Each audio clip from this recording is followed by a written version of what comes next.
samfélagið hefur verið svolítið svona að það verið að dæma og cancela og alls konar. Já. Og þú, ég tók eftir því þegar að þú, gafst út lagið Tárin falla. Já, með auð. Já. Ég svolítið forvitin að vita, mér finnst það rosalega kjarkað. Já. Að því að þú ert, þarna var búið að cancela honum fyrir eitthvað og þú gerir lag með honum. Já. Ég bara svona velti fyrir mér hvað var til þess? Hvað var það svona? Hann var búin bara, ég upplýði bara að Auður hefði sannarlega axlað ábyrgð og stíi fram. Svo ef einhver segir þetta ekki rétt afsökunarbeiðni eða mér finnst þetta ekki nógu vel gert eða þú ert ekki búin að eitthvað já, ok mér bara kemur það ekki við ég sá bara það sem hann gerði og hann gerði það mjög fallega og einlaglega og ég hugsaði með mér þetta kornungumaður sem að fer yfir mörk gerir mistök gengst við því fer í burt í 1 ár hann á bara sannarlega skilið að fá að koma tilbaka og ég bara hafði samband við Auð og ég vissi að hann var með þér að segja þegar að lagið kemur út er það 3 ára gamalt klárað við gerðum þetta lag fyrir 3 árum áður og við erum að byrja að vinna saman ég er sem ekki lata á hans og hann segir ég segi við hann, hvað viltu syngja Auður? Þá sagði hann, ég vil eiginlega bara syngja þig ok og þá sagði ég við hann ok, ég er skítall, ég er svona og hann er séni á sénmáta og daginn eftir því ég kem til hans þá er hann búinn að raða þessu öllu saman og svo lendir hann og kemur sér í þessa stöðu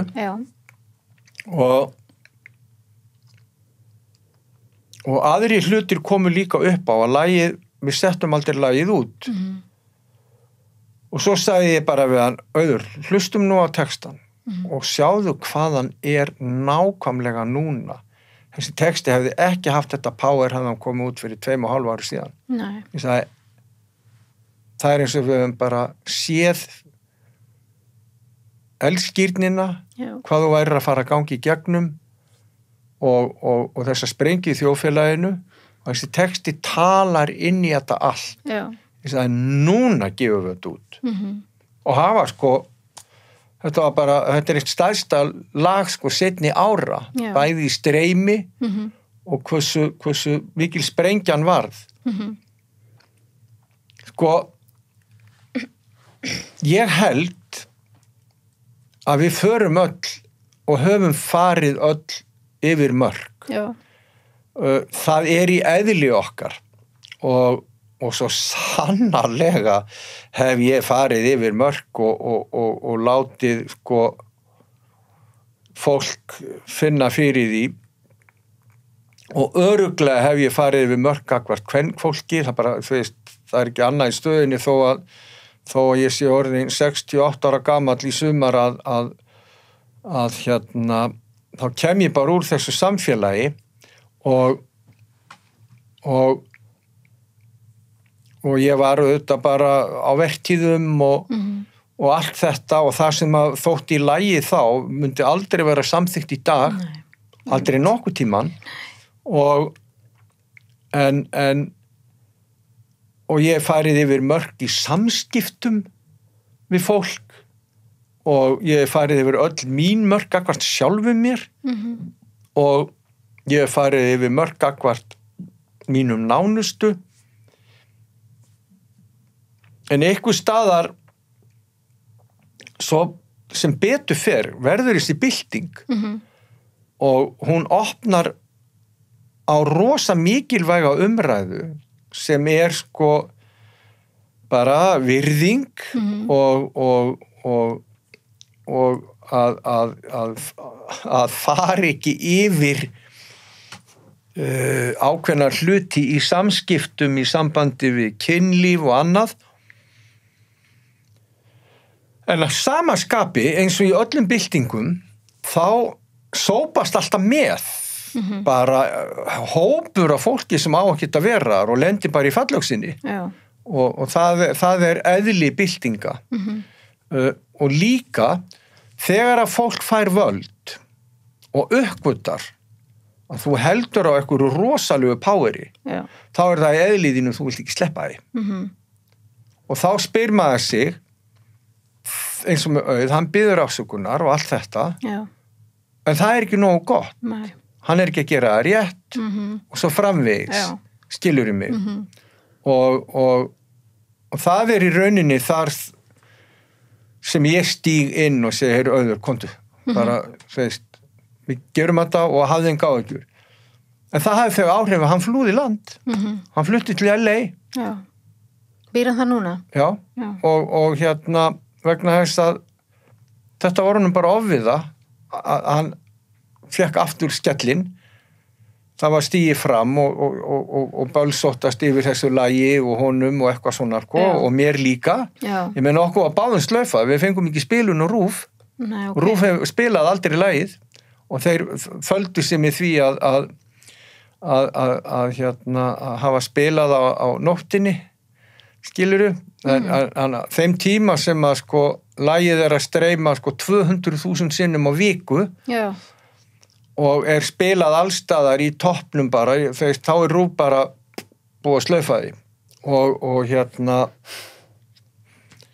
sem að, þú veist, það var bara starfsfólk hjá RÚV sem tók þessa ákvörðun á gólfinu bara. Já. Og svo segja þau kannski sína sögu eða ekki. Ég meina að hafa starfsfólk þarna sem að drullaði yfir mig á netinu og allt það. Já. Og út af þessu bara. Út af bara þessu lagi. Já. Yfir því að ég skyti gera lag með honum. Já. Og hvað getur maður sagt, skilurðu, þú veist, þetta gerist og þú bara, þú veist, ég hugsaði bara með mér, ok, ég búin að fara í gegnum svo margt, þú veist, ég búin að taka svo margan slaginn, ég man bara þegar að ég var að gera lagið Strákarnir á borginni, skilurðu mig, þá bara hrækt á mig út á götu, homma, sleikja og ég veit ekki hvað og hvað, sko. Og geggjalag. Já, en sko, tíðarandi var ekki þá með þessu, skilurðu mig. Þú veist, það alls konar hlutur sem ég sungið sem hafa ekki fallið í kramið og fólk hefur orðið reitt yfir og haft skoðun á allt þetta. Mér veist, Tárin falla hægt vera eitt besta lag sem Auður hefur nokkuð tíma gert og bara heiður að vinna með honum og ég var rosa glaður að hann skildi hafa kjark til að gera þetta og klára þetta með mér. Mér fannst það mjög mikilvægt og mér fannst þetta líka mikilvægt fyrir hann að hann hefði þá allavega getu til að stíga inn síðan sko geta menn svo rætt og haft alveg sína skoðun, skiluru ég á því til dæmis að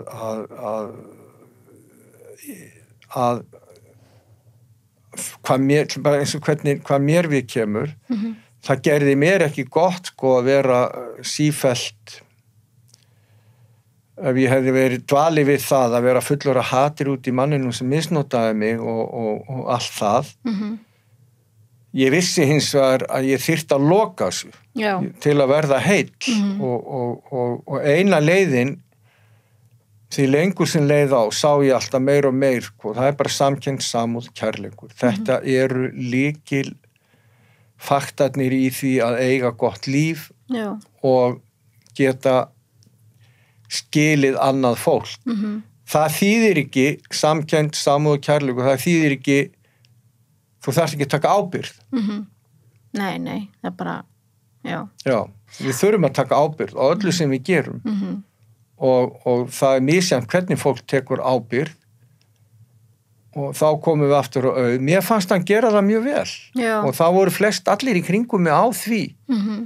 En og síðan sko er reiðin svo máttug. Já. Og hún getur stjórnaður svo mikið.